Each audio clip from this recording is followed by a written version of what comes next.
যেমনি আল্লাহ রাব্বুল আলামিন জান্নাত থেকে বের করে দিলেন, এবার আদম আলাইহিস সালাতু ওয়াস সালামের বুঝ এসেছে, হাই কি করলাম আদম ও হাওয়া, না না আর জান্নাতে থাকা যাবে না, এখন দুনিয়ার দিকে তোমরা চলে যাও। আদম আলাইহিস সালাতু ওয়াস সালামকে জান্নাত থেকে দুনিয়ার বুকে যেখানে নামানো হয়েছিল সেই জায়গাটি কেউ কেউ বলে শ্রীলঙ্কা, কেউ কেউ বলে ভারত, কেউ কেউ বলে হচ্ছে সিরিয়া, কেউ কেউ বলে হচ্ছে আরাফাতের ময়দান। হাওয়া আলাইহিস সালাতু ওয়াস সালামকে নামানো হলো জেদ্দায়। কোথায়? জেদ্দায়। আর ওই ইবলিস শয়তান ওই যে বিতাড়িত করছে যে তোর জায়গাও আজকে থেকে এখানে না, তোর জায়গাও হচ্ছে দুনিয়া, তুই যে চ্যালেঞ্জ করেছিস দেখি আমার কতজন বান্দাকে বিভ্রান্ত করতে পারিস। আল্লাহ রাব্বুল আলামিন ওই ইবলিসকে নিক্ষেপ করলেন হচ্ছে সিরিয়ায়। কোথায়? মতবিরোধ আছে জায়গা নিয়ে। আদম আলাইহিস সালাতু ওয়াস সালামকে ভারতবর্ষ অথবা শ্রীলঙ্কায় যখন আল্লাহ রাব্বুল আলামিন নামায় দিলেন, ওনার শারীরিক উচ্চতা ছিল 60 হাত লম্বা। কয় হাত? 60 হাত লম্বা। এরপর আল্লাহ রাব্বুল আলামিন আদম এবং হাওয়া আলাইহিস সালাতু ওয়াস সালামকে মিলন করাইবেন এই দুনিয়ার জিন্দেগিতে। কেউ কাউরে খুঁজে পাচ্ছে না। আদম নবী আবার সফর করলেন ওই আরবের দিকে।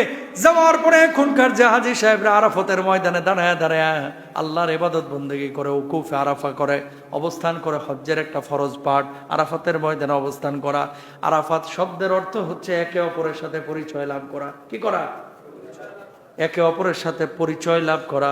আদম নবী আরাফাতের ময়দানে পৌঁছাইছেন, হেঁটে চলে গেছেন। সেই সময় যাওয়ার পরে দেখতে পেলেন আমার জান্নাতের সঙ্গে হাওয়া এই জায়গায় দাঁড়ায় আছে। জোরে বলেন সুবহানাল্লাহ।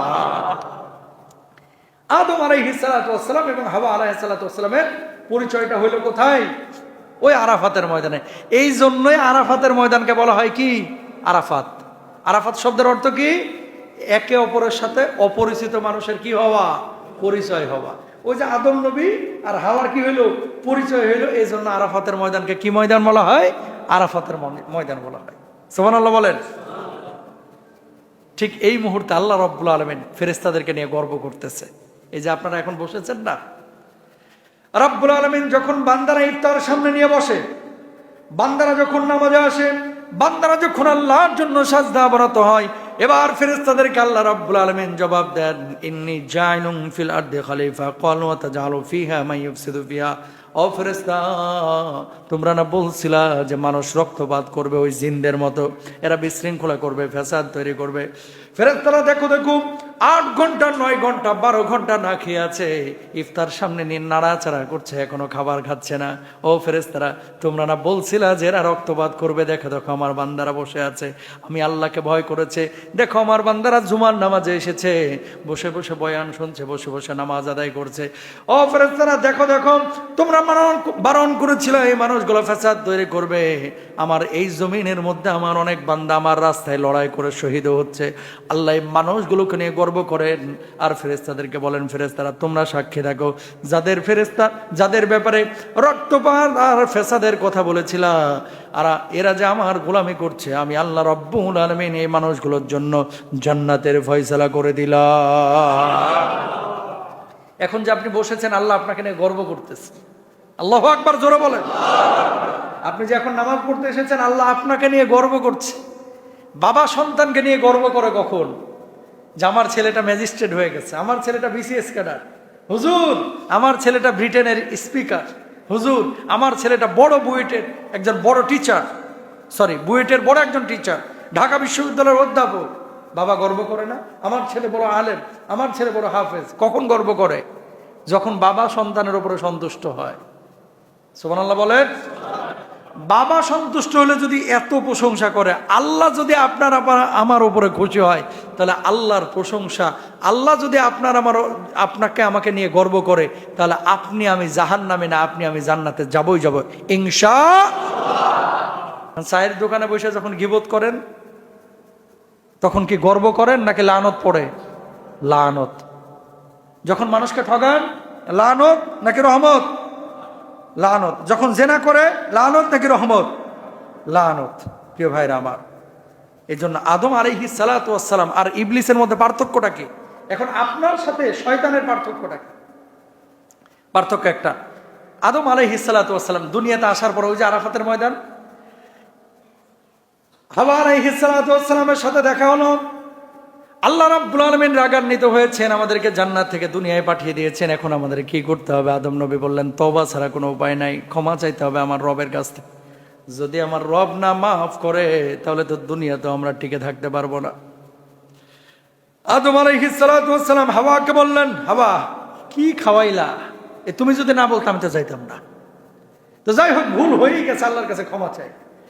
ক্ষমা কিভাবে চাইতে হবে সেটা আমার আল্লাহ রাব্বুল আলামিন আদম আলাইহিস সালাতু ওয়াস সালামের মাধ্যমে আমাদেরকে শিখিয়ে দিলেন।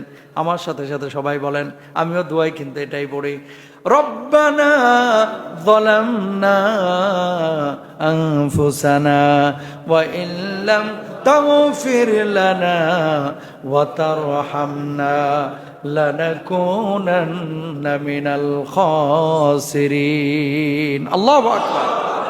আল্লাহ, আমি নিজের উপরে জুলুম করেছি। রব্বানা যালামনা আনফুসানা, আমি নিজের নফসের উপরে জুলুম করেছি।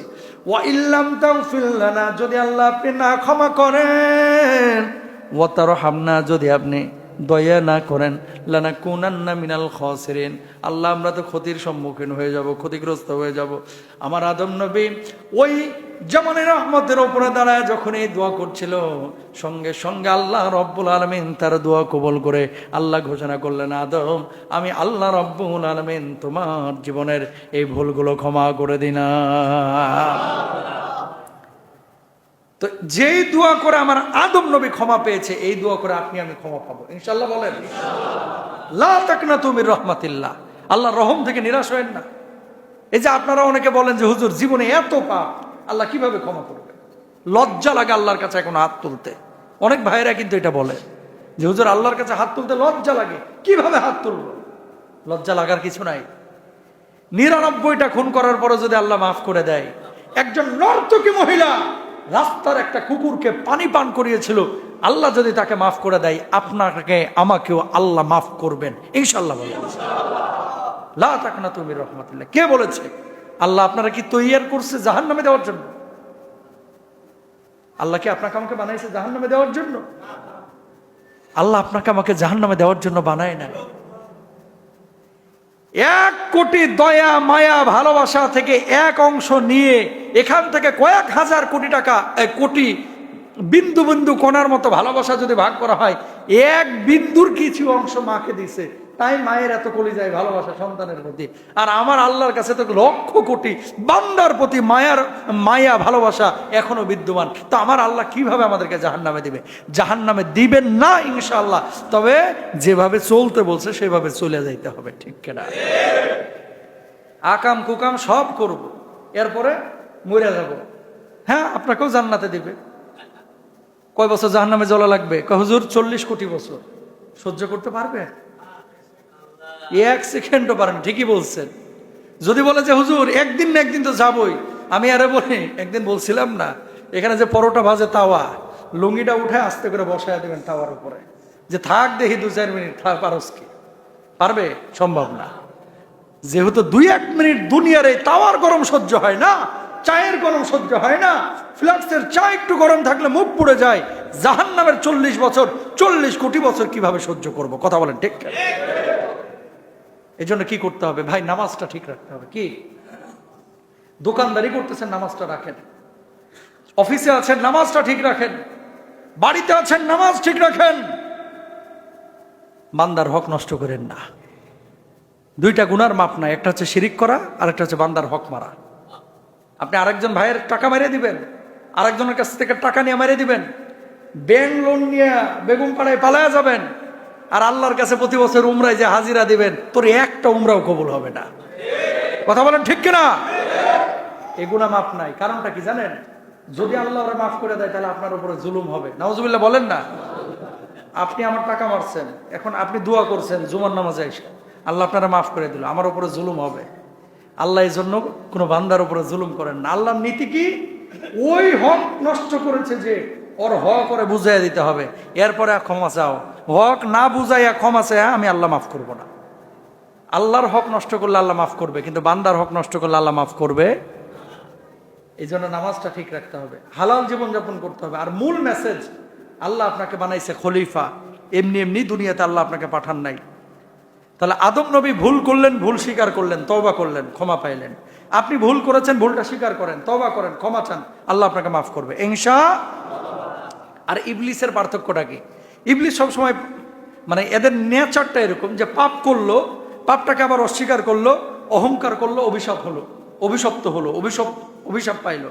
আমাদের সমাজে যারা পাপাচারে বা পাপী লোক, এই মানুষগুলোর একটা নেচার আছে, এরা মিথ্যা কথা কয়, এরা মিথ্যা কথা বলে আবার পাপটাকে স্বীকারও করে না। উল্টা পুলিশের ভয় দেখায়া, লিডারের ভয় দেখায় এই পাপটাকে জায়েজ করতে চায়। কথা বলেন না কেন?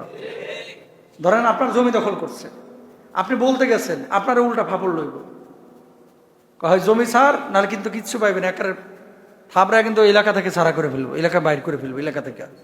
উল্টা ফাপড় নাই, অন্যায় করেছে, আপনি বলতে গেছেন, আর জুয়া খেলেছে, প্রতিবাদ করেছেন, কোপায় মেরে ফেলতেছে। এমন ঘটনা তো ঘটতেছে। শোনেন, পাপ করাটা সহজ, কিন্তু পাপ করার পরে পাপ মনে করা, এটা হচ্ছে বড় জরুরি বিষয়। কিছু মানুষ পাপকে পাপ মনে করে না, আর কিছু মানুষ পাপ করার পরে পাপকে পাপ মনে করলে তওবার স্পিড আসে, তওবার জাগরণ ঘটে, ঠিক কিনা? এই জন্য ওই পাপী উত্তম যে পাপ করার পরে তওবার পথে ফিরে আসে, আর ওই পাপী সবচাইতে নিকৃষ্ট যে পাপকে পাপই মনে করে না। তাহলে দেখেন, আপনাকে আমাকে পাঠানোর উদ্দেশ্য একটা আছে। উদ্দেশ্যটা কি?